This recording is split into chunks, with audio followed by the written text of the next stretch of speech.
जय हिंद। आप सभी को नमस्कार। आशा करता हूँ आप सब बहुत ही अच्छे हैं और पूरी मेहनत से आप लोग अपने ड्रीम के लिए आप लोग लगे हुए हो। एज आई हैव प्रोमिस्ड, और आप लोगों का भी डिमांड था कि सर साइंस को भी पैरेलल लेके चलिए, तो एक दिन हम लोग साइंस करेंगे और एक दिन आप लोगों का जीएस होगा। स्पेशली अगर हम साइंस का बात करें तो जो भी आपको ड्रीम डोज करवाएगा ये one of the most best video होगा पूरे यूट्यूब पे, ये मेरा आपको प्रॉमिस है। बस आपको ये करना है कि चीज़ों को लिखते हुए चलना है। जब हम पॉइंट्स एक्स्ट्रा बोलेंगे, चीज़ों को कनेक्ट करेंगे, तो आपको भी इसी तरीके से चीज़ों को लिखते हुए चलना है और आप बहुत चीज़ आप सीखोगे। और अगर आप रेगुलर तरीके से जुड़े रहते हो तो मैं फिर से कहता हूँ, इस बार कभी अगर मेंस का पेपर देखोगे तो एक क्वेश्चन छोड़ के सब जितने भी क्वेश्चन थे वीडियो और पीडीएफ से थे, डायरेक्ट और कंसाइज वे में आपको पढ़ाया जाएगा। उतना ही पढ़ाया जाएगा जितना आपको ज़रूरत है और जिस टॉपिक से क्वेश्चन आते हैं। आज जो हम लोग क्वेश्चंस करेंगे उससे पहले मैं फिर से बता दूं, अगर आपको बिहार दरोगा फाइनल इस बार आपको क्रैक करना है, नीचे लिंक है, आप श्योर सिलेक्शन बैच से जुड़ सकते हो। प्लस आप स्टेटस के क्वेश्चन, नीचे लिंक होगा तो स्टेटस में जो क्वेश्चंस डाले जाते हैं उसके जो डिस्क्रिप्शन डाले जाते हैं कंसेप्चुअल क्वेश्चंस को, उसको भी आप लिखते हुए चलिएगा। चैनल पे नहीं हो सब्सक्राइब कर लीजिएगा, हर एक सब्सक्रिप्शन हमें मोटिवेट करता है। तो स्टार्ट करते हैं। और आज जो हम लोग पेपर करेंगे, अभी कुछ 1 से 3 दिन तक हम लोग करेंगे जो बीपीएससी का जो ट्री का जो पेपर हुआ है उसके साइंस के क्वेश्चंस करेंगे। और एक चीज आप ये भी समझोगे कि एग्जाम कोई भी हो बिहार का, बट जो टॉपिक जो रहता है वो फिक्स है। जैसे ब्लड हमेशा से इंपॉर्टेंट रहा है दरोगा के लिए, तो आप देखोगे इसमें भी पूछा गया है। उसी तरीके से जो जो टॉपिक इंपॉर्टेंट रहता है वो ऑलमोस्ट सब चीज कॉमन है, और जो बीपीएससी देने वाले हैं उनके लिए भी, बीएसएससी देने वाले हैं उनके लिए भी, बस आपको समझना है।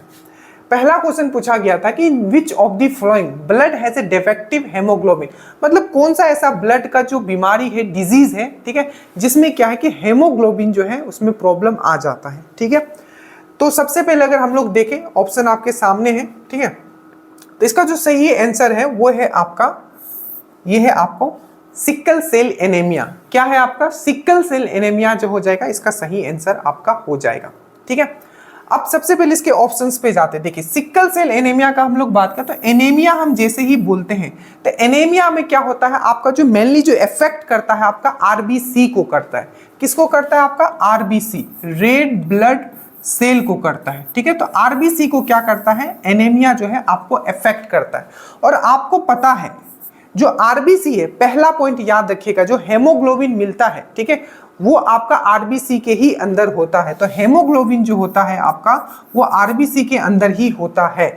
और अगर मैं आपको बोलूं कि आपको एनीमिया है, ठीक है, या किसी को एनीमिया है, भगवान ना करे आप लोगों को हो, तो किसी को अगर एनीमिया है, ठीक है, तो उसका मेनली जो इफेक्ट करेगा वो आरबीसी को करेगा। और आरबीसी को इफेक्ट करना मतलब क्या हुआ, मतलब आपका हेमोग्लोबिन को इफेक्ट करना। ये चीज आपको अच्छे से याद रखना। अब कुछ क्वेश्चंस जो आपको दिमाग में रखना है, जैसे ही मैं आरबीसी बोलता हूं, ठीक है, तो आपको दिमाग में आना चाहिए आरबीसी मतलब रेड ब्लड सेल। ठीक है, इसका समय काल क्या होता है, बहुत बार पूछा गया है, तो 120 दिन का इसका समय काल होता है।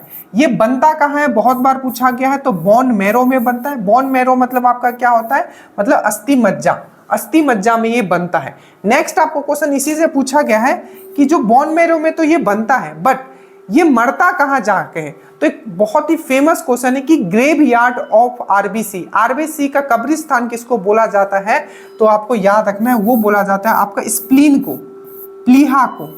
ठीक है, स्प्लीन और प्लीहा को क्या बोला जाता है, ग्रेवयार्ड ऑफ आरबीसी बोला जाता है। और यहाँ एक और क्वेश्चन पूछा जाता है कि स्प्लीन, एक क्वेश्चन यहाँ छपता है कि स्प्लीन जो है इसको एक और चीज बहुत ही फेमस नाम से जाना जाता है, ब्लड बैंक।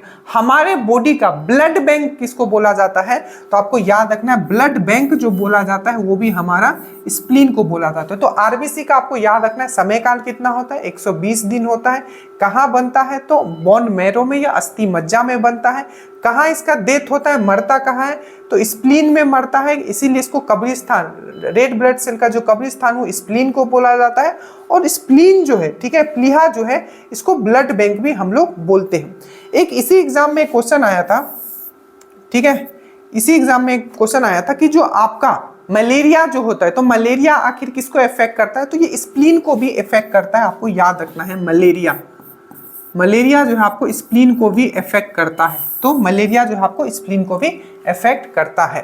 अगर हम लोग इसमें आगे चलते हैं तो ये हो गया सिकल सेल एनीमिया। हमेशा याद रखिएगा जब हम लोग एनीमिया का बात करते हैं तो ये आरबीसी को इफेक्ट करेगा, डेट मीन्स हेमोग्लोबिन को इफेक्ट करेगा। अब हेमोग्लोबिन याद रखिएगा, हेमोग्लोबिन से जो क्वेश्चन पूछा जाता है, रेड ब्लड जो होता है आरबीसी का लाल कलर क्यों होता है, तो आपका हेमोग्लोबिन के कारण ही होता है। दूसरा क्वेश्चन, हेमोग्लोबिन का काम क्या होता है, तो हमेशा याद रखना जितना भी बॉडी में ऑक्सीजन ले जाने का जो काम होता है वो हेमोग्लोबिन के थ्रू ही हर एक सेल तक पहुंचता है। तो ऑक्सीजन का कैरी कौन करता है, बहुत बार क्वेश्चन छपा हुआ है, तो ऑक्सीजन का जो कैरी करता है वो भी आपका हेमोग्लोबिन ही करता है। हेमोग्लोबिन जो है एक है हेमा, एक है ग्लोबिन। तो हेमा मतलब होता है आयरन, तो इसीलिए यहाँ एक क्वेश्चन हमेशा छपता है कि जो आपका ब्लड में कौन सा मेटल होता है, तो हमेशा आपको याद रखना इसमें आयरन होता है, इसीलिए हेमा ग्लोबिन। तो हेमा मतलब होता है HEMA, हेम। हेम मतलब क्या होता है आपको पता है, इंग्लिश वर्ड है, तो उसका मतलब होता है आपका आयरन, और ग्लोबिन मतलब होता है एक प्रोटीन। तो हेमाग्लोबिन जो है बेसिकली, तो ग्लोबिन एक प्रोटीन है और हेमा क्या है, एक आयरन है। और आयरन में जब आपका ऑक्सीजन मिलता है तो लाल कलर का हो जाता है, जिसको आप जंक भी बाहर की दुनिया में देखते हो। इसीलिए हेमाग्लोबिन जो होता है आपका रेड कलर ब्लड के लिए रेस्पॉन्सिबल होता है, क्योंकि इसमें क्या है आपका आयरन है और ये ऑक्सीजन कैरी करता है। तो इतना चीज याद रहेगा कि ऑक्सीजन कैरी कौन करता है पूरे ब्लड में, तो आपको याद रखना है हेमोग्लोबिन। ठीक है, हेमोग्लोबिन रेड कलर ऑफ जो ब्लड होता है क्यों होता है, तो हेमोग्लोबिन के कारण होता है। हेमोग्लोबिन क्या है, तो आपको याद रखना है ये एक प्रोटीन है, इसमें आयरन होता है। अगर मैं बोलता हूं कि पूरे बॉडी में ऑक्सीजन जो ले जाता है वो हेमोग्लोबिन ले जाता है, बट यही एक क्वेश्चन बहुत बार छपा हुआ है कि हमारे बॉडी में जो पूरा ट्रांसपोर्ट करता है फूड का, चाहे नाइट्रोजेनियस वेस्ट, जो नाइट्रोजेनियस वेस्ट जो होता है पूरे बॉडी में हमारा सर्कुलेट कौन करता है, या परिसंचरण कौन करता है पूरे ब्लड में, पूरे बॉडी में आपका नाइट्रोजन का जो वेस्ट होता है वो कौन सर्कुलेट करता है या ले जाता है, या फूड कौन ले जाता है, तो आपको याद रखना है प्लाज्मा। क्या याद रखोगे, प्लाज्मा। और प्लाज्मा क्या है, हमारे जो ब्लड है, ब्लड का जो हमारा 55% पार्ट होता है वो प्लाज्मा ही होता है। इतना चीज याद रहेगा। इसके बाद अगर हम लोग आगे बढ़े तो आपको यहाँ ये चीज समझ में आ गया, इसको मैं एक बार ओमिट कर लेता हूँ, प्लीज इसको लिखते हुए चलिएगा। ठीक है, अब ध्यान दीजिए, दरोगा का एक क्वेश्चन है कि आपका जो एनीमिया होता है, एनीमिया किसको अफेक्ट करता है। ठीक है, तो वहां आपको रेड ब्लड सेल नहीं दिया हुआ था, रेड ब्लड सेल की जगह क्या दिया हुआ था, एरेथ्रोसाइट। एरेथ्रोसाइट, क्योंकि जो आपको पता है आरबीसी को हम लोग किस नाम से जानते हैं, एरेथ्रोसाइट, पहला पॉइंट। डब्ल्यूबीसी को किस नाम से जानते हैं, व्हाइट ब्लड सेल को, तो ल्यूकोसाइट। और हम लोग जो प्लेटलेट्स होता है, प्लेटलेट्स को किस नाम से जानते हैं, तो थ्रोम्बोसाइट्स।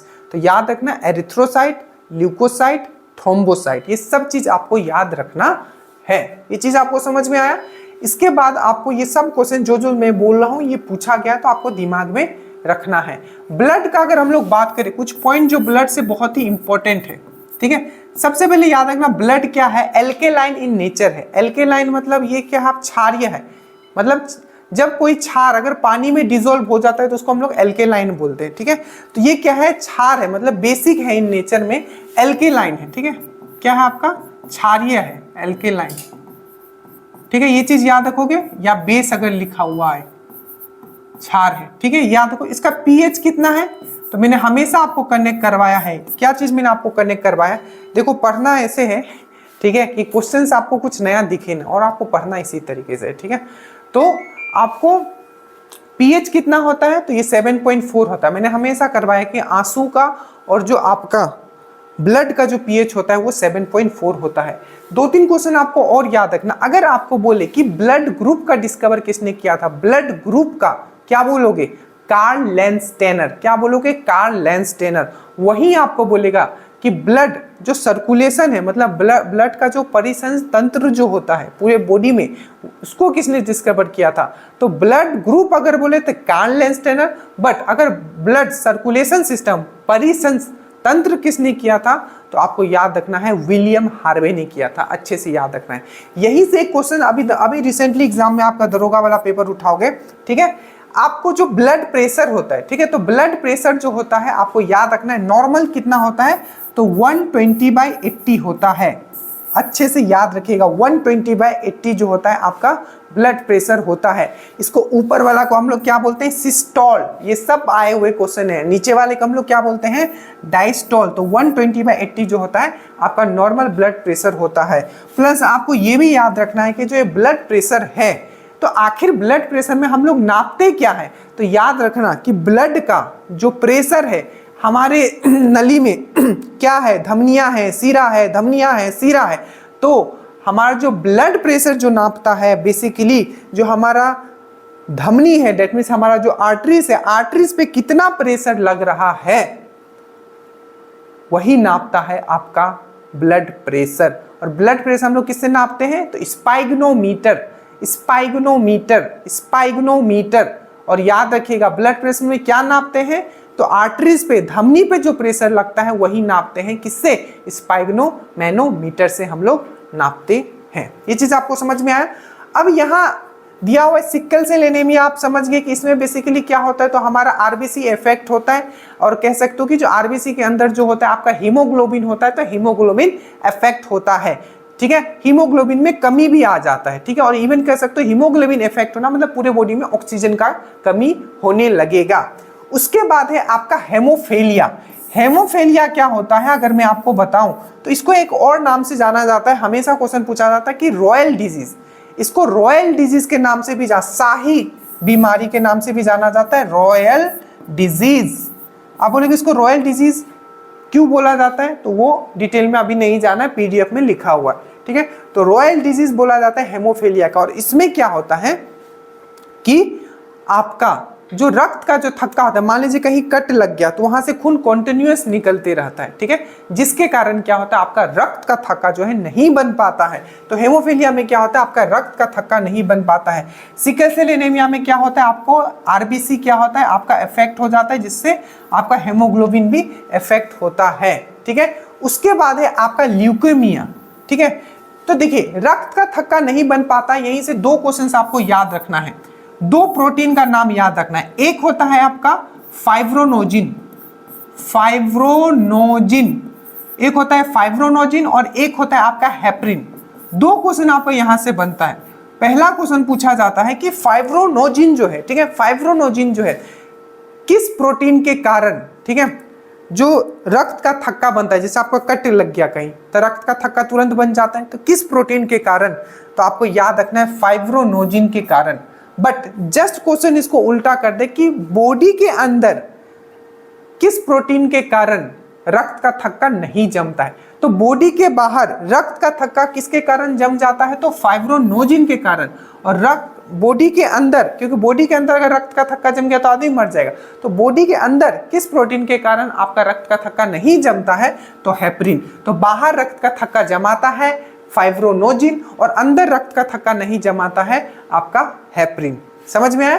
उसके बाद यहाँ है आपका ल्यूकेमिया, ठीक है, ये कल ही या कल का परसों का क्वेश्चन है। ल्यूकेमिया, ल्यूकेमिया को कॉमन नेम में ब्लड कैंसर के नाम से भी जानते हैं। इसमें क्या होता है, तो leukemia is also known as blood cancer. अब इसमें क्या होता है, तो आपको अच्छे से याद रखना है कि ब्लड कैंसर में क्या होता है, जो आपका व्हाइट ब्लड सेल है, व्हाइट ब्लड सेल, देखिए व्हाइट ब्लड सेल अगर सही मात्रा में अगर आपके बॉडी में बन रहा है तब तो आपके लिए ठीक है ये, ठीक है। बट बहुत ज्यादा अगर बनने लगे, ठीक है, तब क्या हो जाता है, जिसको बोलते हैं एबनॉर्मल कंडीशन। तो एबनॉर्मल तरीके से अगर WBC अगर आपका बढ़ रहा है तो वो ल्यूकेमिया का केस आ जाता है, ठीक है। WBC दो तीन चीज आपको याद रखना है व्हाइट ब्लड सेल से। सबसे पहला ये पूछा गया था कि सबसे बड़ा व्हाइट ब्लड सेल कौन सा होता है, तो मोनोसाइट होता है, आपको याद रखना मोनोसाइट। और सबसे छोटा वाला कौन सा होता है, तो आपका लिम्फोसाइट। तो ये दोनों चीज आपको याद रखना है। इसमें कम से कम आप लोग इतना याद रखिए, इतना याद रखिएगा तो बहुत है। धीरे धीरे हर चीज हम लोग करते हुए चलेंगे, ठीक है। बाकी दो क्वेश्चंस तो फेवरेट क्वेश्चन आपको पता ही होगा। यूनिवर्सल एक्सेप्टर, कौन से ब्लड ग्रुप को हम लोग यूनिवर्सल एक्सेप्टर कहते हैं, मतलब सर्वग्राही, सबसे वो ले सकता है। तो AB जो है आपका सबसे ले सकता है, ये है यूनिवर्सल एक्सेप्टर। अब यही क्वेश्चन पूछा गया था कि क्यों ये यूनिवर्सल एक्सेप्टर है, क्योंकि इसमें कोई एंटीबॉडी नहीं होता है। क्या नहीं होता है, एंटीबॉडी नहीं होता है, आपको याद रखना है। वही बोलेगा कि यूनिवर्सल डोनर कौन सा है, तो O, ब्लड ग्रुप O। क्यों? अब इसमें कोई एंटीबॉडी नहीं है और इसमें क्या है, कोई एंटीजन नहीं है, याद रखिएगा, ठीक है। तो आपको पूछे कौन सा ऐसा ब्लड ग्रुप है जो यूनिवर्सल एक्सेप्टर है, तो आप बोलोगे ए बी। कौन सा ऐसा ब्लड ग्रुप है जिसका कोई एंटीबॉडी नहीं है, तब क्या बोलोगे ए बी। कौन सा ऐसा ब्लड ग्रुप है जो आपका यूनिवर्सल डोनर है, तब क्या बोलोगे ब्लड ग्रुप ओ। कौन सा ऐसा ब्लड ग्रुप है जिसमें कोई एंटीजन नहीं है, तो बोलोगे ब्लड ग्रुप ओ, ठीक है। पूरा जो हमारा बॉडी, अगर मैं बोलूं कि कितना परसेंट इसका वेट का हमारा जो ब्लड होता है, तो 7 से 8% जो हमारा पूरा बॉडी का वेट है उतना आपका ब्लड होता है, ये भी चीज याद रखिएगा, ठीक है। उसके बाद हम लोग नेक्स्ट क्वेश्चन पे आते हैं। हमारा नेक्स्ट क्वेश्चन है कि glycogen stored in liver and muscle of human body. ये अगर आप पीडीएफ उठाओगे मानव पोषण वाले चैप्टर में बहुत अच्छे से लिखा हुआ है सब, ठीक है। एक क्वेश्चन आपका बाहर नहीं आया, अगर आप पढ़ के गए थे पीडीएफ और वीडियो देखिए, तो ये है आपका कि glycogen stored in liver and muscle of human body is in the form of.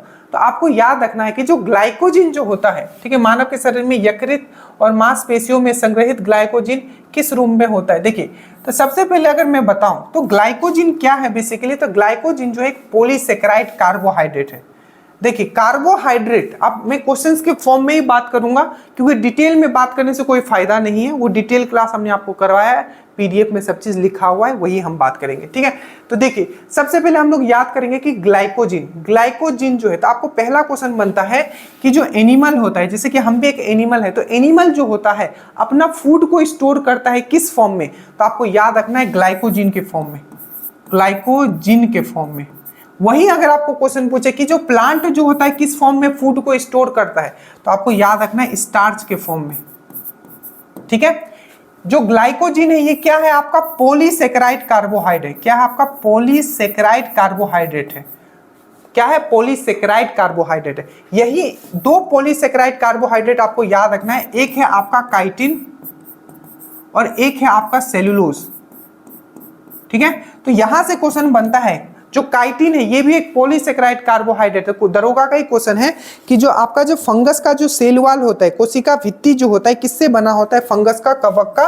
तो आपको याद रखना है फंगस का और कवक का जो सेल वॉल बना होता है वो आपका काइटिन से बना होता है। और फंगस से एक क्वेश्चन हमेशा दरोगा में पूछा जाता है कि अल्फा टॉक्सिन, जो अल्फा टॉक्सिन है, ठीक है, अल्फा टॉक्सिन, तो जो अल्फा टॉक्सिन है ये क्या से निकाला जाता है, तो ये भी आपका फंगस से ही निकाला जाता है। अल्फा टॉक्सिन बहुत बार पूछा कि अल्फा टॉक्सिन किससे निकाला जाता है, फंगस से निकाला जाता है। इवन आपका जो पेनिसिलिन जो आपका पहला जो एंटीबायोटिक बना था, ठीक है, अलेक्जेंडर फ्लेमिंग के द्वारा, वो भी फंगस से बनाया गया था। और फंगस का जो सेल वॉल होता है वो काइटिन से बना होता है, और जो काइटिन जो क्या है एक पॉलीसेकेराइड है। उसी तरीके से सेलुलोज भी क्या है, तो एक पॉलीसेकेराइड कार्बोहाइड्रेट है। और आपका जो प्लांट का जो सेल वॉल बना होता है, प्लांट का जो कोशिका भित्ति बना होता है, वो आपका सेलुलोज से बना होता है। तो आपको याद रखना है तीन, आपको याद रखना है आपका, यहाँ हमने पॉलीसेकेराइड कार्बोहाइड्रेट का बात किया है। पहला है आपका ग्लाइकोजन क्या है, तो जो भी मानव फूड खाते हैं, ठीक है, फूड खाते हैं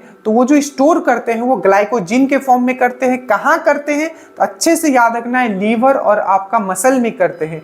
उसी तरीके से जो प्लांट है किस फॉर्म में फूड स्टोर करते हैं, तो स्टार्च के फॉर्म में करते हैं, अच्छे से याद रखना है। पॉलीसेकेराइड कार्बोहाइड्रेट का हम लोग बात करें तो काइटिन याद रखना है, इस जो कि आपका फंगस का सेल वॉल होता है, और सेलुलोज याद रखना है जो कि आपका प्लांट का सेल वॉल होता है। देखिए ये सब जितना भी हम लोग बात किए हैं ये है आपका पॉलीसेकेराइड कार्बोहाइड्रेट। अब मोनोसेकेराइड कार्बोहाइड्रेट का अगर हम लोग बात करें, मोनोसेकेराइड कार्बोहाइड्रेट, तो मोनोसेकेराइड, ठीक है, तो मोनोसेकेराइड कार्बोहाइड्रेट का बात करते हो जो सबसे मोस्ट इंपॉर्टेंट है वो है आपका ग्लूकोज, ठीक है। क्वेश्चन पूछा गया था कि सबसे पहले तो ग्लूकोज का आपको फॉर्मूला याद रखना है, तो ग्लूकोज का C6H12O6, यही एक्सरसाइज का आई थिंक पेपर में था। तो ग्लूकोज का फॉर्मूला याद रखना है C6H12O6, पहला पॉइंट।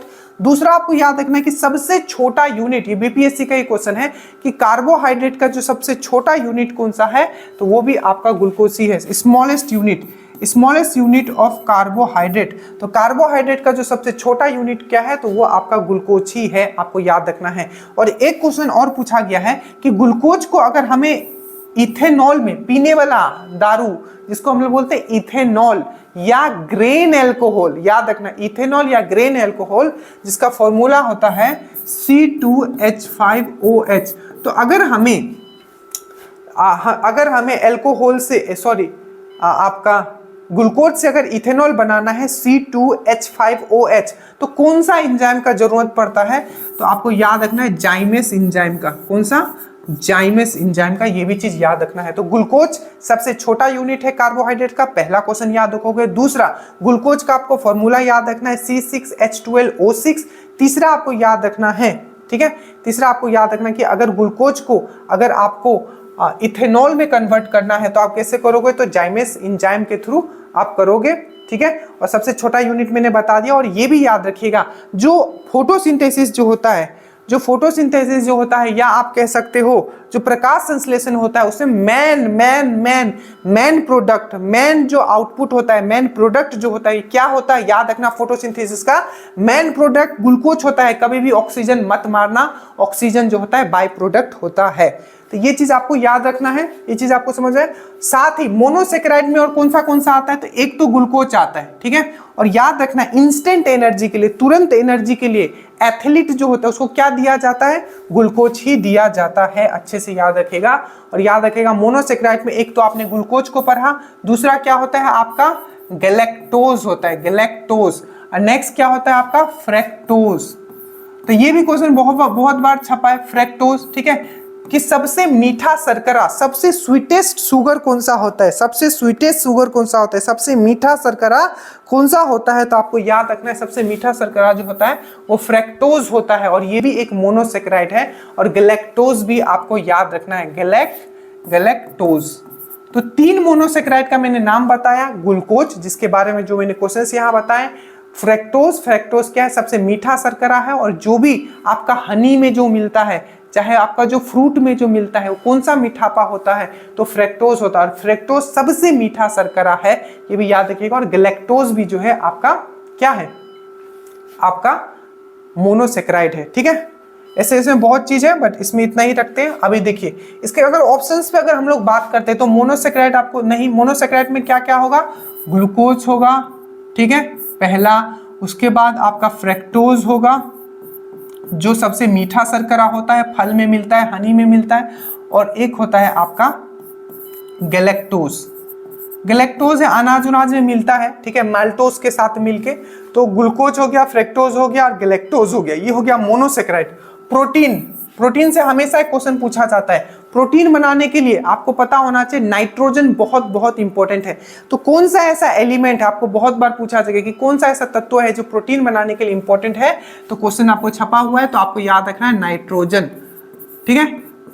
नेक्स्ट क्वेश्चन आपको यही पूछेगा प्रोटीन से ही, ठीक है, कि प्रोटीन बनाने के लिए कितना एमिनो एसिड चाहिए होता है? तो 20 एमिनो एसिड चाहिए होता है, 20 एमिनो एसिड। बट याद रखिएगा, यही क्वेश्चन पूछा गया है कि 20 एमिनो एसिड जो चाहिए होता है, इसमें एसेंशियल एमिनो एसिड कितने होते हैं? तो हमेशा याद रखना, एसेंशियल एमिनो एसिड जो होता है वो 9 होता है। और ये 9 एसेंशियल एमिनो एसिड 9 होता है। और ये हमेशा हम लोग भोजन से लेते हैं, क्योंकि जो 9 एसेंशियल एमिनो एसिड है वो हमारे बॉडी में नहीं बन पाता है। 11 तो बन जाता है। टोटल एमिनो एसिड कितना चाहिए प्रोटीन बनाने के लिए? 20 में से 11 बॉडी में बन जाता है। बट जो 9 है, पूछा जाएगा कि एसेंशियल एमिनो एसिड कितने होते हैं? तो 9 होते हैं, जिसको हम लोग बाहर भोजन के से लेते हैं, जिसमें कि एक बहुत इंपॉर्टेंट याद रखना, लाइसिन। तो लाइसिन क्या है? एक एसेंशियल एमिनो एसिड है। प्रोटीन का ये सब चीज याद रखोगे। उसके बाद इसमें इतना ही रखते हैं, ठीक है। चलिए, उसके बाद है Lenz law is derived from the. देखिए, जो लेंज लॉ है, लेंज लॉ का नियम किस के संरक्षण के नियम से लिया गया है? देखिए, लेंज लॉ का अगर हम लोग बात करें, सबसे पहले तो आपको यही पता होना चाहिए कि लेंज लॉ क्या होता है। तो हमने बहुत ही अच्छे से आपको समझाया था। क्या समझाया था? एक होता है जनरेटर, और जनरेटर में मैंने आपको यह समझाया था कि अगर वोल्टेज बनाना है, ठीक है, तो 2 चीज हम लोग कर सकते हैं। पहला क्या कर सकते हैं कि जो मैग्नेटिक फील्ड है, चुंबकीय क्षेत्र है, ठीक है, उसको चेंज करें, चुंबकीय क्षेत्र को चेंज करें। और उसमें हम लोग क्या ला के रख दें? हम लोग एक कंडक्टर ला के रख दें। तो कंडक्टर में क्या होगा? आपका ईएमएफ डेवलप हो जाएगा, वोल्टेज डेवलप हो जाएगा। पहला कंडीशन तो मैंने ये बोला था, तो यही कंडीशन को आपको यूज करना। और याद रखिएगा इलेक्ट्रोमैग्नेटिक का जो एक कंसेप्ट दिया गया था जिसपे जनरेटर काम करता है चाहे मोटर काम करता है, इसको किसने दिया था? तो फराडे ने दिया था। किसने दिया था? फराडे ने। तो इसी लॉ का लेंज ने क्या बोला, ठीक है, लेंज ने क्या बोला कि ठीक है कि अगर एक, ठीक है, कि अगर एक कंडक्टर, ठीक है, धातु, कोई भी धातु, कोई भी कंडक्टर अगर मैग्नेटिक क्षेत्र में रख दिया जाए, मैग्नेटिक फील्ड में रख दिया जाए, और उस फील्ड को अगर हम लोग चेंज करें समय के साथ, मान लीजिए ये एक मैग्नेट है, ठीक है, मैग्नेट है, और मैग्नेट से क्या निकलेगा? फ्लक्स निकलेगा, चुंबकीय फ्लक्स निकलेगा, और मैग्नेट को हम लोग चेंज करते हैं, मैग्नेट को हम लोग ऊपर नीचे चेंज करते हैं टाइम के साथ, तो इसका फ्लक्स भी चेंज होगा, ठीक है, फ्लक्स चेंज होगा। और ये फ्लक्स चेंज होने के कारण क्या होगा? आपका वोल्टेज डेवलप होगा। किसमें वोल्टेज डेवलप होगा? आपका कंडक्टर में वोल्टेज डेवलप हो जाएगा, उसमें से फिर करंट पास होने लगेगा। यही जनरेटर में आपने सीखा होगा।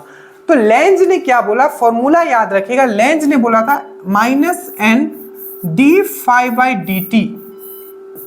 अब इसका मतलब क्या है? अब देखिए ये लेंज का फॉर्मूला है, याद रखना अच्छे से। यहां E जो है यहां वोल्टेज है या ईएमएफ आप बोल सकते हो, ज्यादा टेक्निकल टर्म होता है ईएमएफ या वोल्टेज। N जो है आपका ये टर्न है। टर्न्स मतलब क्या होता है कि जो आपका जो वायर है, वायर जो है नंबर ऑफ टर्न्स, वायर जो होगा तो उसमें कितना टर्न है उस पर भी जो डिपेंड करेगा, तो ये हो गया नंबर ऑफ टर्न्स। और ये फाई जो है आपका फ्लक्स है, क्या है? चुंबकीय फ्लक्स है। तो देखिए कहने का मतलब ये है कि आपका वोल्टेज डेवलप होगा किसमें? कंडक्टर में, अगर आपका फ्लक्स जो है समय के साथ चेंज होता जाएगा। d∅dt का मतलब क्या है? यहाँ जो चुंबकीय फ्लक्स है, मैग्नेटिक फ्लक्स है, वो चेंज हो रहा है समय के साथ। अब याद रखना है इसका मतलब क्या है। तो लेंज लॉ क्या कहता है? लेंज लॉ ये कहता है कि जब भी कोई कंडक्टर, ठीक है, जब भी कोई धातु या कंडक्टर चुंबकीय क्षेत्र में रखा जाएगा और वो चुंबकीय क्षेत्र अगर चेंज होगा समय के साथ, अगर चुंबकीय क्षेत्र चेंज हो रहा है, तो जो आपने कंडक्टर उसके सामने रखा है उसमें वोल्टेज डेवलप होगा और उसमें करंट पास होगा। बट जो इसमें वोल्टेज डेवलप होगा, ठीक है, और जो इसमें वोल्टेज डेवलप होगा, जो इसमें वोल्टेज डेवलप होगा और उसका जो फॉर्मूला होगा वो होगा E = -n d∅dt। Lenz law ये भी बताता है कि माइनस का मतलब क्या है, समझ रहे हो? माइनस का मतलब ये है कि जिस कारण से, जैसे कि जो करंट उसमें जो प्रोड्यूस होगा कंडक्टर में, वो हमेशा अपोज करेगा। किसको अपोज करेगा? मैग्नेटिक फ्लक्स को। मतलब जिस कारण से वो प्रोड्यूस हुआ है उसको ही वो अपोज करेगा। यही चीज माइनस दिखाता है। तो सिंपल है, सिंपल सा कंसेप्ट है कि जब भी कोई कंडक्टर, ये तो हमने जनरेटर में भी बताया कि जब भी कोई कंडक्टर हम लोग चुंबकीय क्षेत्र में रखेंगे और चुंबकीय क्षेत्र को अगर चेंज करते हैं तो उस कंडक्टर में क्या होगा? आपका ईएमएफ वोल्टेज डेवलप होगा जिसके कारण से करंट पास होगा। तो इन्होंने बोला कि ठीक है करंट तो पास होगा बट जो करंट का जो डायरेक्शन होगा वो हमेशा अपोज करेगा चुंबकीय फ्लक्स को। यही है लेंज लॉ, ठीक है। और लेंज लॉ जो बेस था, हमेशा याद रखिएगा, ये कंजर्वेशन ऑफ एनर्जी पे था, जो कि ऑप्शन में था नहीं। तो इसका जो एज हो जाएगा कंजर्वेशन ऑफ एनर्जी, मतलब ऊर्जा के संरक्षण पे ये बेस था। तो कंजर्वेशन ऑफ एनर्जी, तो याद रखिएगा जो लेंज लॉ जो था वो किस पे बेस्ड था? तो कंजर्वेशन ऑफ एनर्जी पे ये बेस्ड था। आपको ये चीज याद रखना है। अब कुछ चीज आप लोग जल्दी जल्दी मुझे मेरे साथ करोगे। सबसे पहले दरोगा में क्वेश्चन पूछा गया था कि किरचॉफ करंट लॉ और किरचॉफ वोल्टेज लॉ, ठीक है, करंट का लॉ और उसका वोल्टेज का लॉ। तो किरचॉफ करंट लॉ जो था, ठीक है, वो किस पे बेस्ड था? तो कंजर्वेशन ऑफ चार्ज पे। तो याद रखिएगा ये बहुत इंपॉर्टेंट है, किरचॉफ करंट लॉ किस पे बेस्ड था? तो किरचॉफ करंट लॉ जो था बेस्ड था कंजर्वेशन ऑफ चार्ज पे। वहीं जो था किरचॉफ वोल्टेज लॉ जो था ये किस पे बेस्ड था? Conservation of, Kirchhoff voltage law किस पे था? Conservation of energy. तो दो चीज आपको याद रखना है, लेंज लॉ भी जो है वो कंजर्वेशन ऑफ एनर्जी पे है, ऊर्जा के संरक्षण पे है, और आपका किरचॉफ का जो वोल्टेज लॉ था ये भी कंजर्वेशन ऑफ एनर्जी पे है, ऊर्जा के संरक्षण पे है। और किरचॉफ करंट लॉ जो था ये किस पे था? तो कंजर्वेशन ऑफ चार्ज पे था। चार्ज मतलब होता है आवेश, ठीक है। अब जल्दी से दो चीज और याद करो, एक था आपका Fleming left hand rule, Fleming right hand rule. तो फ्लेमिंग लेफ्ट हैंड रूल हमने क्या बताया था, फ्लेमिंग लेफ्ट हैंड रूल जो होता है वो मोटर के लिए होता है, इलेक्ट्रिक मोटर के लिए, जिसमें क्या होता है इस ये लेफ्ट हैंड है तो लेफ्ट में क्या करता है एक दूसरा के ऊपर सब परपेंडिकुलर है, 3 उंगली तीनों एक दूसरा के ऊपर परपेंडिकुलर है और हर एक जो है दूसरे के साथ 90 डिग्री बनाता है।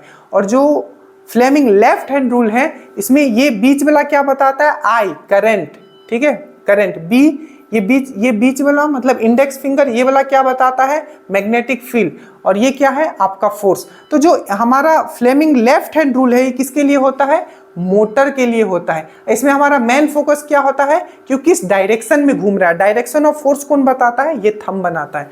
और ये फ्लेमिंग राइट हैंड रूल क्या था, ये जनरेटर के लिए था, इलेक्ट्रिक जनरेटर के लिए, कंसेप्ट सेम ही है, ठीक है, बट इसमें मेन फोकस क्या होता है, तो हमारा इस पे होता है, मिडिल फिंगर पे। क्यों, क्योंकि जनरेटर पे क्या होता है, ये आई बताता है, ये क्या बताता है करंट, ये क्या बताता है मैग्नेटिक फील्ड, और ये क्या बताता है फोर्स। तो हमारा जो इलेक्ट्रिक जनरेटर है हमारा मेन फोकस होता है कि करंट क्या निकला है, तो ये मिडिल फिंगर पे हमारा फोकस होता है। तो याद रखिएगा फ्लेमिंग लेफ्ट हैंड रूल में जो होता है आपका मेन फोकस जो होता है मोटर पे होता है, इलेक्ट्रिक मोटर पे, और जो इसमें थंब जो है आपका क्या दिखाता है, फोर्स का डायरेक्शन दिखाता है। और जो फ्लेमिंग राइट हैंड रूल है इसमें इलेक्ट्रिक जनरेटर पे के लिए होता है बेसिकली, और इसमें जो आपका मिडिल वाला फिंगर होता है ये डायरेक्शन ऑफ करंट हमें बताता है। ठीक है, ये सब चीज आपको समझ में आ गया होगा। चलिए उसके बाद अगर हम लोग यहां देखें, ठीक है, तो लो इसका तो आप समझ गए कि कंजर्वेशन ऑफ एनर्जी, ऊर्जा के संरक्षण पे बेस्ड होता है। लेंज लो के बारे में मैंने आपको समझा भी दिया, और आपको मैंने ये भी समझाया कि फ्लेमिंग लेफ्ट हैंड रूल क्या होता है, फ्लेमिंग राइट हैंड रूल क्या होता है, ठीक है, किरचॉफ करंट लो क्या होता है, किरचॉफ वोल्टेज लो किस किस पे बेस्ड होता है, ये सब चीज मैंने आपको समझा दिया।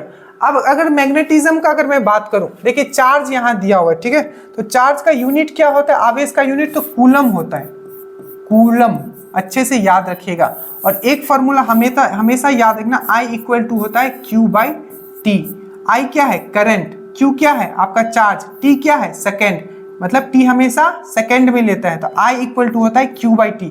I है करंट, Q है आपका चार्ज और T है आपका टाइम, याद रखना बहुत इंपॉर्टेंट है। तो चार्ज का यूनिट होता है कूलम। यहाँ है मैग्नेटिज्म दरोगा के लिए बहुत इंपॉर्टेंट है, जितना जरूरत है हमने पढ़ाया भी है, ठीक है। तो मैग्नेटिज्म का अगर हम लोग बात करें तो याद रखिएगा चुंबकीय जो फ्लक्स होता है, चुंबकीय फ्लक्स का यूनिट क्या होता है, वेबर, अच्छे से याद रखना वेबर। वहीं अगर मैं बोलूं कि चुंबकीय घनत्व, मैग्नेटिक फील्ड डेंसिटी, चुंबकीय घनत्व का क्या होता है, तो वो होता है टेस्ला। और एक चीज और भी मैंने आपको समझाया था कि 1 टेस्ला इक्वल टू कितना होता है, 10⁴ गॉस होता है, याद रखना। गॉस भी जो है चुंबकीय घनत्व का आपका यूनिट है, तो 1 टेस्ला इक्वल टू होता है 10⁴। तो चुंबकीय फ्लक्स का आपका वेबर होता है यूनिट, चुंबकीय घनत्व का मतलब मैग्नेटिक फील्ड डेंसिटी का क्या होता है, वो होता है आपका टेस्ला, और 1 टेस्ला इक्वल टू होता है 10⁴ गॉस। ठीक है, चलिए आगे चलते हैं। उसके बाद है in which of the following medicine production ethyl alcohol can be use, निम्नलिखित में से किस दवा के उत्पादन के लिए इथाइल अल्कोहल यूज किया जाता है। सबसे पहले अगर क्वेश्चन जाने से पहले 2-3 को आप इसका ये लिख लो, इथाइल अल्कोहल, इथाइल अल्कोहल, इससे पहले क्वेश्चन आपको पूछा जाता है कि इसका फॉर्मूला, तो याद रखिएगा C2H5OH, पहला क्वेश्चन। दूसरा क्वेश्चन आपको यहां से पूछा जाता है कि हम लोग जो ग्लूकोज से इथाइल अल्कोहल कैसे बनाएंगे, तो ग्लूकोज से इथाइल अल्कोहल बनाने के लिए जो एंजाइम यूज होता है उसको हम लोग बोलते हैं जाइमस। ठीक है, ये चीज याद रहेगा। और ये जो इथाइल अल्कोहल और किस नाम से जाना जाता है, तो आपको ग्रेन अल्कोहल, क्योंकि ये अनाज से भी बनता है, ग्रेन अल्कोहल। याद रखिएगा एक होता है इथाइल अल्कोहल, एक होता है आपका मिथाइल अल्कोहल। तो मिथाइल अल्कोहल जो है उसको हम लोग ऊड अल्कोहल भी बोलते हैं, ऊड अल्कोहल, ऊड अल्कोहल, और वो जो होता है जहरीला होता है। और जो पीने वाला जो होता है उसको हम लोग बोलते हैं आपका ग्रेन अल्कोहल, या हम लोग बोलते हैं इथाइल अल्कोहल। ठीक है, इथाइल अल्कोहल, जिसको हम लोग कन्वर्ट करते हैं आपको जो ग्लूकोज से हम लोग अल्कोहल बना सकते हैं जाइमस एंजाइम से। ठीक है, तो इसको ग्रेन अल्कोहल भी बोलते हैं। अब ये याद रखना कि जो भी आप एंटीसेप्टिक लेते हो, जैसे कि आप देखते होगे कि आपका सैनिटाइजर चला था। तो सैनिटाइजर चला था अब जब कोविड आ गया था, तो उस समय हम लोग ने क्या किया था, बहुत ज़्यादा हमने सैनिटाइजर यूज़ किया था। सैनिटाइजर में क्या होता है, आपका एल्कोहल होता है। और सैनिटाइजर जो किस तरीके से काम करता है, एंटीसेप्टिक के रूप में, याद रखिएगा। तो जो एंटीसेप्टिक के रूप में कौन काम करता है, सैनिटाइजर, अच्छे से याद रखना। और सैनिटाइजर में क्या होता था, एल्कोहल होता था। तो बेसिकली जो एंटीसेप्टिक होता है इसमें क्या होता है, आपका एल्कोहल होता है। और कौन सा, तो इथाइल एल्कोहल C2H5OH, जिसको पीते हैं हम लोग, ठीक है। अब देखो यहाँ है आपका एनाल्जेसिक। तो एनाल्जेसिक का काम क्या होता है, दर्द को, पेन रिलीफ के लिए ये मेडिसिन हम लोग लेते हैं, पेन रिलीफ के लिए, ठीक है। उसके बाद एंटीपायरेटिक, जब आपको बुखार हो जाता है, बॉडी का टेम्परेचर बहुत हाई हो जाता है, तो बॉडी को टेम्परेचर को डाउन करने के लिए हम लोग एंटीपायरेटिक लेते हैं। बॉडी में जो पेन है उसको कम करने के लिए हम लोग एनाल्जेसिक लेते हैं। और इसी दोनों को हम लोग कंबाइन करके नॉर्मल दुकान में जाते हैं तो हम लोग पैरासीटामोल लेके आते हैं। तो पैरासीटामोल जो है बेसिकली, यही क्वेश्चन आपको पूछा गया था दरोगा में, ठीक है, कि बॉडी का टेम्परेचर कम करने के लिए हम लोग क्या यूज करते हैं। तो अगर एंटीपायरेटिक नहीं भी दिया हुआ है तो पैरासीटामोल देगा, क्योंकि पैरासीटामोल जो होता है कॉम्बिनेशन होता है आपका एनाल्जेसिक का और एंटीपायरेटिक का। जैसे ही पैरासीटामोल खाओगे आपका बॉडी का टेम्परेचर भी कम होगा और आपका जो दर्द था वो भी खत्म होगा, ठीक है। ये चीज आपको समझ में, देखो बहुत मेहनत लगता है इसे बोलने के लिए, ठीक है। और लाइट चल जाता है तो बहुत गर्मी भी लगता है, ठीक है। बट आप लोग सब्सक्राइब भी नहीं किए हो, बहुत लोग देखते हो सब्सक्राइब ही नहीं करते हो, तो प्लीज़ सब्सक्राइब कर दीजिएगा और कमेंट भी कीजिएगा कि कैसा लगा आपको ये क्लास, ठीक है। उसके बाद हम लोग बात करते हैं एमोक्सिलिन पे। तो एमोक्सिलिन क्या है, बेसिकली एक पेनिसिलिन क्या है, आपका एंटीबायोटिक है। अगर आपको पता हो कि पहला जो एंटीबायोटिक निकला था वो था आपका पेनिसिलिन, तो पहला एंटीबायोटिक जो निकला था वो था पेनिसिलिन, जिसको अलेक्जेंडर फ्लेमिंग ने बनाया था 1828 में, ठीक है। और जो एमोक्सिलिन है ये भी क्या है, एक पेनिसिलिन। आपको घबराना नहीं, एक टॉपिक है, मैंने आपको केमिस्ट्री में करवाया था, केमिस्ट्री इन एवरीडे लाइफ, उसी का है ये क्वेश्चन, ठीक है। तो ये सब पहले ही करवाया गया। तो एमोक्सिलिन क्या है, एक एंटीबायोटिक है। और एंटीबायोटिक मेनली किसके लिए यूज किया जाता है, एंटीबैक्टीरियल, बैक्टीरिया को बॉडी में कम करने के लिए हम लोग क्या यूज करते हैं, एमोक्सिलिन। और एंटीसेप्टिक हमेशा याद रखना, हम लोग बाहर लगाते, इसको अंदर नहीं यूज कर सकते बॉडी के अंदर, बाहर ही घाव वाव पे लगाने के लिए यूज होता है। तो एंटीसेप्टिक आपको पता चल गया, घाव वाव पे लगाने के लिए हमेशा बाहर यूज होता है और इसमें अल्कोहल यूज होता है। एमोक्सिलिन क्या है, तो एमोक्सिलिन एक क्या है, आपका एंटीबायोटिक है। जैसे कि पहला एंटीबायोटिक था पेनिसिलिन, बेसिकली ये एंटीबैक्टीरियल आपका दवाई है। एंटीपायरेटिक क्या है, तो एंटीपायरेटिक आपका बॉडी, जब बॉडी गर्म हो जाएगा, बुखार लग जाएगा, तब हम लोग एंटीपायरेटिक देते हैं। और एनाल्जेसिक दर्द को कम करने के लिए, इन दोनों को मिलाओगे तो पैरासीटामोल आप कह सकते हो, ठीक है। उसे plants and animal in which of the following, पौधे और पशु के कोशिकाओं में निम्नलिखित में से किस संरचना में अंतर होता है, ये यहाँ पूछा जा रहा है। देखिए अगर प्लांट सेल और एनिमल सेल देखें तो आपको सबको पता है कि प्लांट सेल में क्या होता है, प्लांट सेल में क्या होता है, प्लांट सेल में क्या होता है। तो प्लांट सेल जो होता है इसका सेल वाल, कोशिका भित्ति जो बना होता है सेल्यूलोज से बना होता है। तो ये चीज आपको अच्छे से याद रखना है कि जो प्लांट सेल होता है उसका जो सेल वाल होता है वो सेल्यूलोज से आपका बना होता है। ये चीज आपको दिमाग में रखना है, ठीक है। जो कि जो एनिमल सेल है उसमें कोई भी कोशिका भित्ति सेल वाल का कंसेप्ट नहीं होता है, ये चीज आपको याद है, ठीक है। तो इसका जो मेनली यहाँ पूछा है कि प्लांट सेल और एनिमल सेल में क्या डिफरेंस है, ठीक है। तो इसका जो कोशिका में सबसे बड़ा डिफरेंस ये होता है कि प्लांट सेल में क्या होता है आपका, प्लांट सेल में क्या होता है आपका, प्लांट सेल में कोशिका भित्ति होती है और प्लांट सेल का जो कोशिका भित्ति बना होता है वो सेलुलोज से बना होता है। और एनिमल सेल में क्या होता है, कोई भी कोशिका भित्ति का बात नहीं होता है। तो इसका जो आंसर हो जाएगा कहाँ है, कोशिका भित्ति, डेट मीन सेल वाल जो होता है इसमें नहीं होता है। यहाँ ऑप्शन में आपको दिया है आपका नाभिक, डेट मीन्स न्यूक्लियस। तो हमने आपको जब आपको सेल पढ़ाया था, मैंने आपको क्या बताया था कि क्वेश्चन एक छपता है कि सबसे बड़ा कोशिकांग, सबसे बड़ा सेल ऑर्गेनेल कौन सा है, तो आपको बोलना है नाभिक। नाभिक जो है सबसे बड़ा सेल वाल है, ये चीज आपको बोलना है। दूसरा मैंने आपको ये भी समझाया था कि जो brain of the cell, cell का जो है कोशिका का दिमाग किसको कहा जाता है, तो वो भी नाभिक को कहा जाता है। तो सबसे बड़ा कोशिकांग सेल ऑर्गेनेल्स कौन सा है, नाभिक। उसके बाद अगर न्यूक्लियस, इसका मतलब होता है न्यूक्लियस, ठीक है। और जो कोशिका है उसका ब्रेन किसको कहा जाता है, तो वो भी आपका इसको ही कहा जाता है, ठीक है। और इंजाइम्स क्या होता है, तो इंजाइम्स बेसिकली क्या होता है, तो ये प्रोटीन होता है, ये चीज आपको याद रखना है। ठीक है। उसके बाद है देखिए 15 डिग्री सेल्सियस और 380 मिलीमीटर दाब पर ध्वनि का वेग इतना है। मतलब सिंपल है कि 15 डिग्री सेल्सियस टेम्परेचर है, ठीक है, और 380 मिलीमीटर दाब है, मतलब प्रेशर है, और ध्वनि का जो स्पीड है वो 340 मीटर प्रति सेकेंड है। यदि तापमान को कांस्टेंट रखा जाए, ठीक है, और दाब को अगर दुगना कर दिया जाए, ठीक है, तो ध्वनि का वेग पे क्या प्रभाव पड़ेगा। तो इसका चलो डी में तो दिया ही हुआ है। देखिए एक चीज हमेशा याद रखना, जो साउंड जो है ये एक बहुत इंपॉर्टेंट चैप्टर है दरोगा के लिए भी। सबसे पहले आपको याद होना चाहिए साउंड जो है किस टाइप का वेव है, तो एक यांत्रिक तरंग है, दैट मीन्स आपका मैकेनिकल वेव है। मैकेनिकल वेव है, और मैकेनिकल वेव में भी कौन सा है, तो लॉन्गिट्यूडनल वेव है, ठीक है। क्या है, लॉन्गिट्यूडनल वेव है। अच्छे से आपको याद है, यांत्रिक तरंग है, मैकेनिकल वेव है, मैकेनिकल वेव में भी एक लॉन्गिट्यूडनल वेव है, अच्छे से आपको याद रखना है। लॉन्गिट्यूडनल वेव है, ठीक है, अच्छे से याद रखना है। अनुदैर्घ्य तरंग है, ठीक है, तो ये चीज आपको याद रखना है। और याद रखना है कि जो साउंड जो होता है, ये जो साउंड जो होता है कभी भी आपका प्रेशर पे डिपेंड नहीं करता है, मतलब दाब पे डिपेंड नहीं करता है। तो यहां बोला गया है कि दाब को डबल कर दिया जाता है, बट टेम्परेचर को कांस्टेंट, मतलब टेम्परेचर को चेंज नहीं किया जाता है। बट याद रखिएगा साउंड का जो स्पीड है ये सबसे ज्यादा क्या होता है, ठोस में होता है, ठीक है, हमेशा याद रखना। और ये प्रेशर पे डिपेंड नहीं करता है, दाब पे डिपेंड नहीं करता है इसका स्पीड, बट इसका स्पीड जो है टेम्परेचर पे डिपेंड करता है। अगर टेम्परेचर बढ़ाओगे तो इसका स्पीड भी बढ़ेगा, बट टेम्परेचर यहाँ कांस्टेंट है, तो मतलब सिर्फ प्रेशर चेंज हो रहा है, प्रेशर चेंज होने से कोई फर्क नहीं पड़ेगा। तो मतलब 340 पहले था तो अभी भी 340 ही होगा, ठीक है। अब देखिए ये बैक्टीरिया, ठीक है, ये क्वेश्चन आया हुआ क्वेश्चन है, ठीक है। अब इसको देखिए करना कैसे है आपको, ठीक है। A bacterium cell divide in every 15 minute, how many bacteria will be form in 2 hour. मतलब कोई भी एक बैक्टीरिया है, क्वेश्चन ये हो रहा है कि कोई भी एक बैक्टीरिया है मान लीजिए, ठीक है, बैक्टीरिया है, तो इसमें क्या होगा, सिंगल सेलुलर होगा। बैक्टीरिया हमेशा याद रखना, बैक्टीरिया से 2-3 क्वेश्चन याद रखना।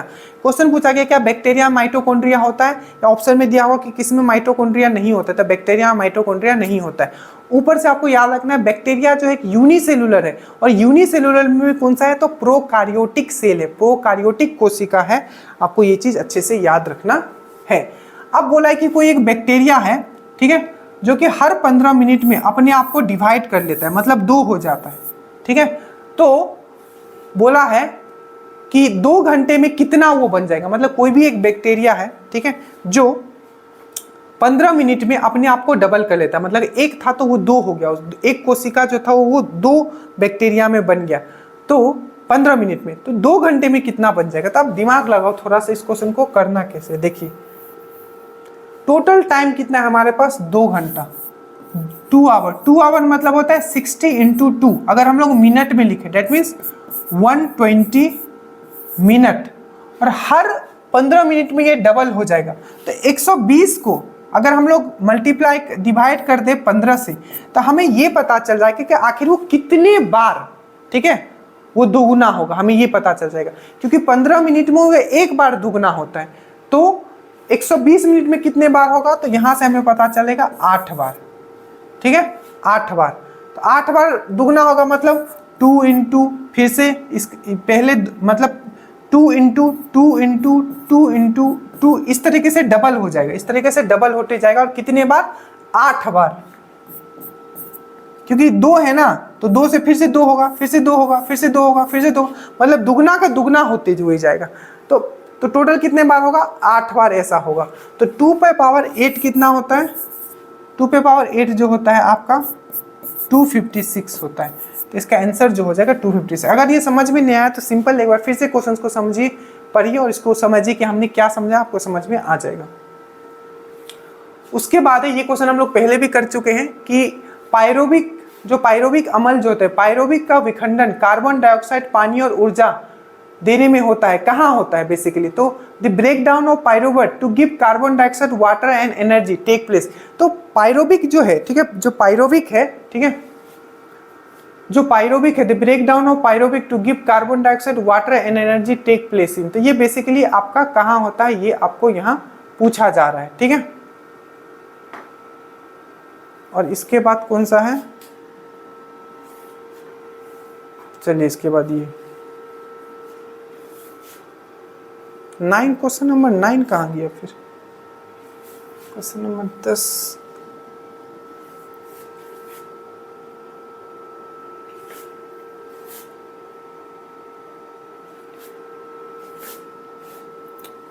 ये क्वेश्चन बहुत इंपॉर्टेंट क्वेश्चन है।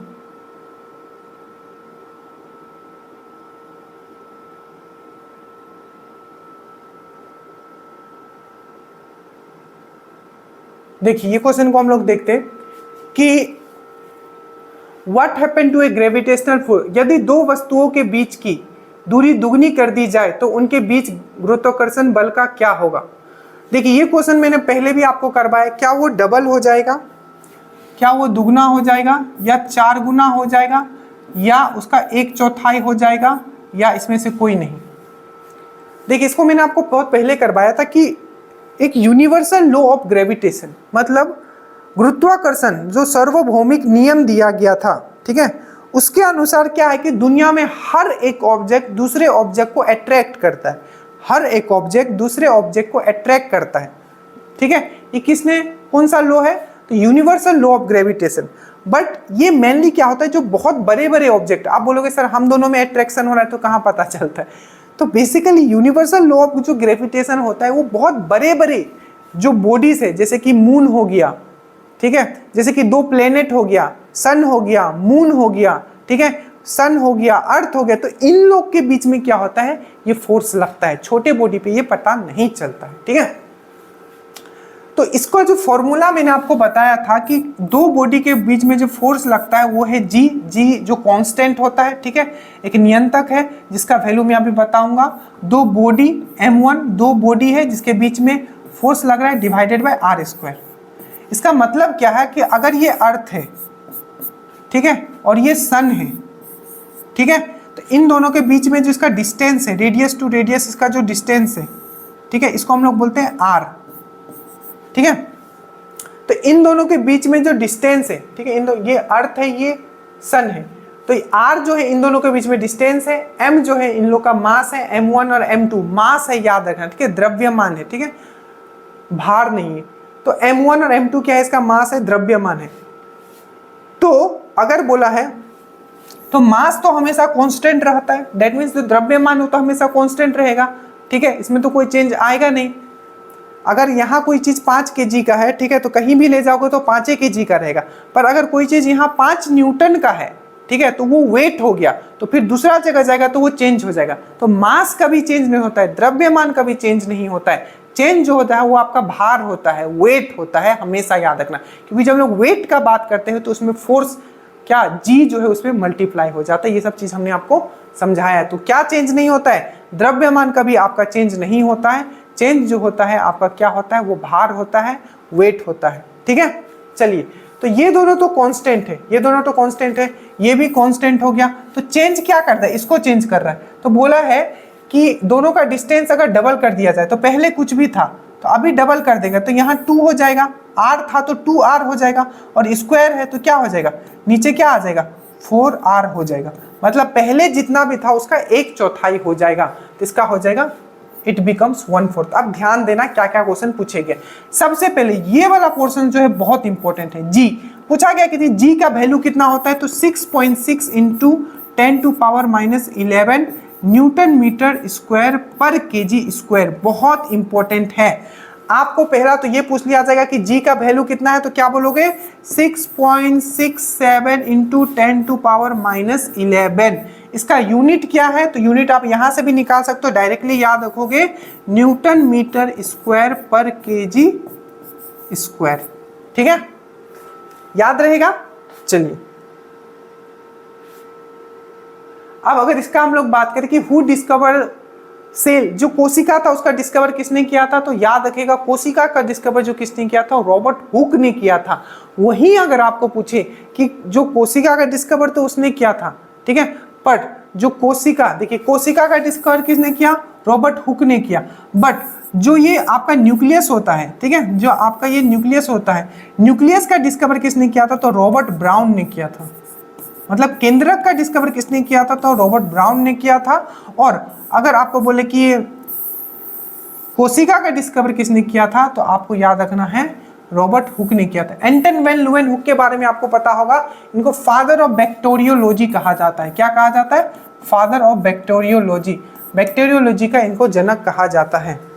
ये क्वेश्चन जो मैं आपके ऊपर छोड़ता हूं कि इसका आंसर क्या होगा, ठीक है, बट इसके मैं ऑप्शन आपको बता देता हूं कि ऑप्शन से क्या क्या क्वेश्चन पूछा गया। सबसे पहले हम लोग माइटोकॉन्ड्रिया पे बात करते हैं। माइटोकॉन्ड्रिया बहुत ही इंपॉर्टेंट है। क्वेश्चन पूछा गया था दरोगा के कि क्रैब साइकिल कहाँ होता है?